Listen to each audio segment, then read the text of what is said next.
আমরা এখানে আসছি কারণ হচ্ছে ইসকন যে জঙ্গি সংগঠন, তাদের আমরা বিগত শেখ হাসিনার আমলে দেখেছি তাদের জঙ্গি কার্যকলাপ। তারা একের পর এক জঙ্গি কার্যকলাপ করেছে। তারা আমাদের এই মুসলিম মা বোনদেরকে টার্গেট করে তাদের অনেকটি কাজ আছে। তাদের মধ্যে উল্লেখযোগ্য একটি কাজ, তারা যেটা জঙ্গি কাজ করেছে সেটা হচ্ছে 2014 সালে তারা সিলেটে একজন ইমামকে তারা হত্যা করেছে।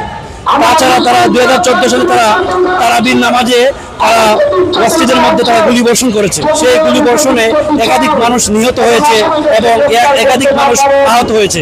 তাছাড়া আমরা দেখতে পাই বছরের বছর, দিনের দিন, মাসের মাস তারা এই ইসকনের সদস্যরা আমাদের মুসলিম মা বোনদেরকে তারা গণভাবে তারা গণধর্ষণ করে। তারা লাগাতার তারা কয়েকজন মিলে একাধিক তারা তাদের সংগঠনের লোকেরা তারা আমাদের মা বোনদেরকে তারা দর্শন করে।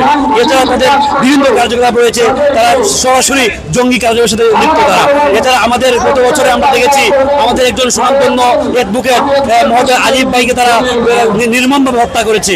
আমরা দেখেছি গত কয়েকদিন আগে একজন মাদ্রাসার ছাত্রীকে তারা অল্প বয়সের, মাত্র 13 বছর বয়স হবে, আয়েশা মনিকে তারা গণধর্ষণ করেছে। এছাড়া তারা বিশ্ববিদ্যালয়ের মধ্যে তারা একজন মা বোনকে তারা একজন বোনকে তারা দর্শন করেছে। দর্শন করে তারা উদযাপন করে আবার মানুষের সামনে তারা এটাকে তারা ফেসবুকে স্ট্যাটাস দেয়। এছাড়া তারা আমাদের এই কোরআনকে নিয়ে তারা প্রকাশ্যে তারা অবমাননা করে। অথচ আমরা এদেশের মধ্যে মুসলমানরা হচ্ছে সংখ্যাগরিষ্ঠ, এদেশের 90% উপরে মুসলমান।